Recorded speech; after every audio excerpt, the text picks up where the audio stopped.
ಇನ್ನು ಬೆಳಗಾವಿಯಲ್ಲಿ ಕಾಂಗ್ರೆಸ್ಗೆ ಶಾಕ್ ಕೊಟ್ಟಿದ್ದಾರೆ ಅತೃಪ್ತ ಶಾಸಕ ರಮೇಶ್ ಜಾರಕಿಹೊಳಿ.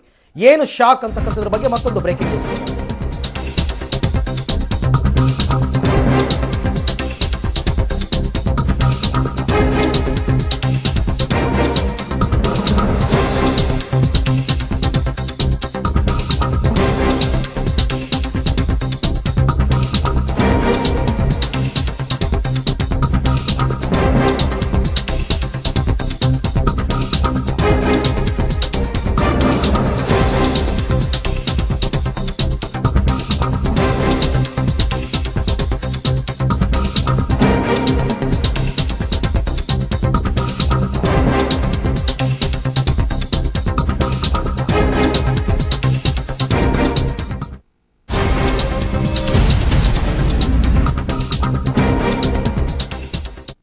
ಓಕೆ, ಬೆಳಗಾವಿಯಲ್ಲಿ ಕಾಂಗ್ರೆಸ್ಗೆ ಶಾಕ್ ನೀಡಿದ್ದಾರೆ ಅತೃಪ್ತ ಶಾಸಕ ರಮೇಶ್ ಜಾರಕಿಹೊಳಿ. ತಮ್ಮ ಪಕ್ಷದ ಅಭ್ಯರ್ಥಿ ಪರವೇ ಪ್ರಚಾರ ಮಾಡಲ್ಲ ಅಂತ ತೀರ್ಮಾನಕ್ಕೆ ಬಂದಿದ್ದಾರೆ.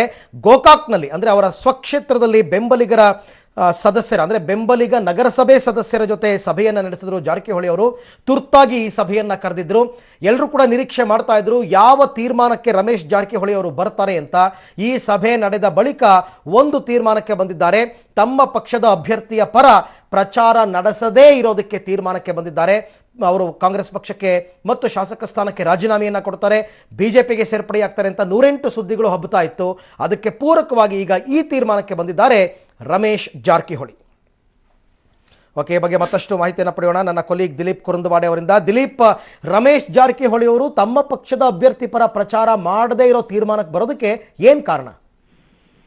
ಅರವಿಂದ್, ಮುಖ್ಯವಾಗಿ ಏನಂತಾರೆ, ಬಹಳ ದಿನಗಳ ಸುಮಾರು ಒಂದು 5-6 ತಿಂಗಳಿಂದ ಏನು ಒಂದು ರೆಬಲ್ ಆಗಿರ್ತಕ್ಕಂಥ ರಮೇಶ್ ಜಾರಕಿಹೊಳಿ ಅವರು ಯಾವುದೋ ನಿರ್ಧಾರ ತಗೊಳ್ಳಿ ವಿಫಲ ಆಗ್ತಾ ಇದ್ರು. ಆದ್ರೆ ಈಗ ಏನಂತಂದ್ರೆ ಒಂದು ನಿರ್ಧಾರ ತೆಗೆದುಕೊಳ್ಳಬೇಕಾಗಿದೆ. ಯಾಕಂದ್ರೆ ಬಹಳಷ್ಟು ಕಾರ್ಯಕರ್ತರು, ಅಭಿಮಾನಿಗಳು ಯಾವಲ್ಲಿ ಮಾಡಬೇಕು, ಹೇಗೆ ಮಾಡ್ಬೇಕಂತ ವಿಚಾರಣೆ ಕೇಳ್ತಾ ಇದ್ರು. ಹೀಗಾಗಿ ಇವತ್ತು ಬೆಳಗ್ಗೆದೇನು ಮೀಟಿಂಗ್ ಮಾಡ್ತಾ ಇದ್ರೆ, ಮೀಟಿಂಗ್ ಅಲ್ಲಿ ಒಂದು ನಿರ್ಧಾರಕ್ಕೆ ಬಂದಿದ್ದಾರೆ. ಅದೇನು ಅಂತಂದ್ರೆ ತಟಸ್ಥಗೊಳಿಯೋದು, ಕಾಂಗ್ರೆಸ್ಗಾಗ್ಲಿ ಅಥವಾ ಬಿಜೆಪಿಗೆ ಯಾವುದೇ ಸಪೋರ್ಟ್ ಮಾಡಾಗಿಲ್ಲ ಅಂತ ಹೇಳ್ತಾ ಇದಾರೆ.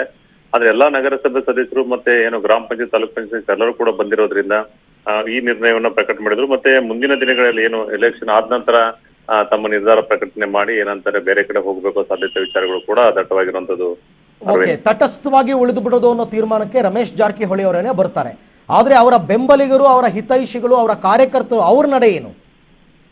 ಹೌದು, ಈಗ ಏನಂತಂದ್ರೆ ಶಾಸಕರಂತ ರಮೇಶ್ ಜಾರಕಿಹೊಳಿ ತಮ್ಮ ನಡೆಯನ್ನ ಓಪನ್ ಮಾಡಿದ್ದಾರೆ. ಅದಾದ ನಂತರ ಏನಂತಂದ್ರೆ ಈಗ ಬೆಂಬಲಿಗರು ತಾವು ಹೇಳಿದಾಗಿನ ಕಾರ್ಯಕರ್ತರು ಎಲ್ಲರೂ ಕೂಡ ತಮ್ಮದೇ ಆದಂತ ಒಂದು ವಿಚಾರನ ಮಂಡನೆ ಮಾಡ್ತಾರೆ. ಮತ್ತೆ ಯಾವ್ದೋ ಒಂದು ಪಕ್ಷಕ್ಕೆ ನಾವು ಸಪೋರ್ಟ್ ಮಾಡ್ಲೇಬೇಕಾಗತ್ತೆ, ಇದು ಚುನಾವಣೆ ಇರೋದ್ರಿಂದ ನಾವೆಲ್ಲ ಸುಮ್ಮನೆ ಕೊಡಕ್ಕಾಗಲ್ಲ ಅಂತ ವಿಚಾರನ ಕೂಡ ಈಗಾಗಲೇ ಕಾರ್ಯಕರ್ತರು, ಬೆಂಬಲಿಗರು ತಿಳಿಸುವಂತದ್ದು. ಹೀಗಾಗಿ ನಿಮಗೆ ಏನ್ ತಿಳಿಯುತ್ತದೆ ನೀವು ಮಾಡ್ತಕ್ಕಂತ ವಿಚಾರನ ಹೇಳ್ತಾ ಇದಾರೆ ಅಂತ ತಿಳಿದು ಬರ್ತಾ ಇದೆ. ಅಂದ್ರೆ ಪರೋಕ್ಷವಾಗಿ ಬಿಜೆಪಿ ಅಭ್ಯರ್ಥಿಗೆ ಕೆಲಸ ಮಾಡೋ ತೀರ್ಮಾನಕ್ಕೆ ಕಾರ್ಯಕರ್ತರು ಬಂದಿದೆ ಅಂತಕ್ಕಂಥ ಸುದ್ದಿ ಎಷ್ಟರ ಮಟ್ಟಿಗೆ ನಿಜ ಇದು ದಿಲೀಪ್?